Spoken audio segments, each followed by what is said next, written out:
Hello बच्चों, let us see this question. What do you mean by the Constitution? Mention any four features of Indian Constitution. आप Constitution से क्या समझते हैं और Indian Constitution के किसी चार फीचर्स को बताइए. Now let us see the key concept. So the key concept is Constitution. What is Constitution?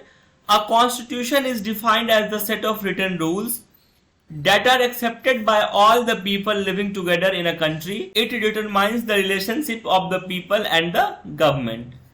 तो कॉन्स्टिट्यूशन क्या है?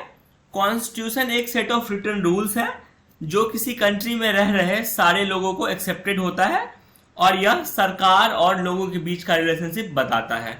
Now we have to write the four features of the Indian constitution. So the first feature is lengthiest constitution.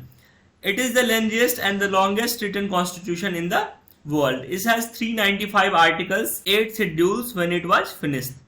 तो हमारा constitution क्या है? Lengthiest और longest written constitution है.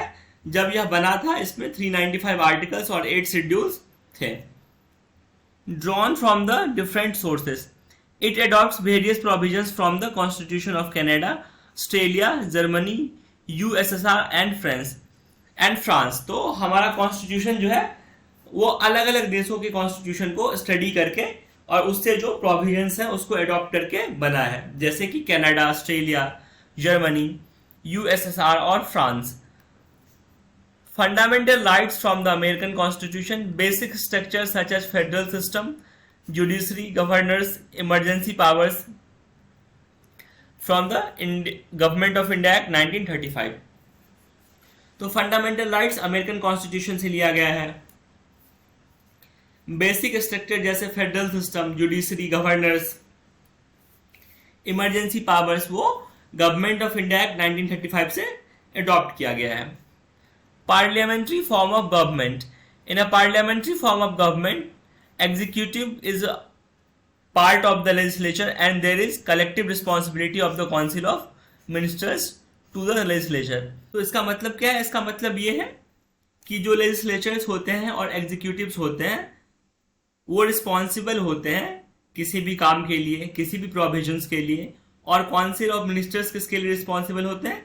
Legislatures के लिए, जो उनके एमपीज एंड एमएलएज हैं जो काम को एग्जीक्यूट करते हैं.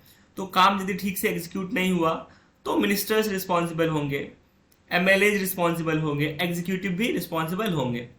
So this describes as the parliamentary form of government. Federal system and unitary features. India has dual system of government, that is center and states. Our judiciary is independent from legislative and executive. तो हमारा system क्या है? Federal system है. Central की अलग सरकार होती है जिसको सेंट्रल गवर्नमेंट बोलते हैं और स्टेट की अलग सरकार होती है जिसको स्टेट गवर्नमेंट बोलते हैं.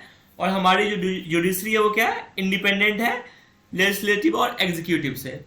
So these were the four features of the Constitution. I hope you understood it well. Thank you. All the best.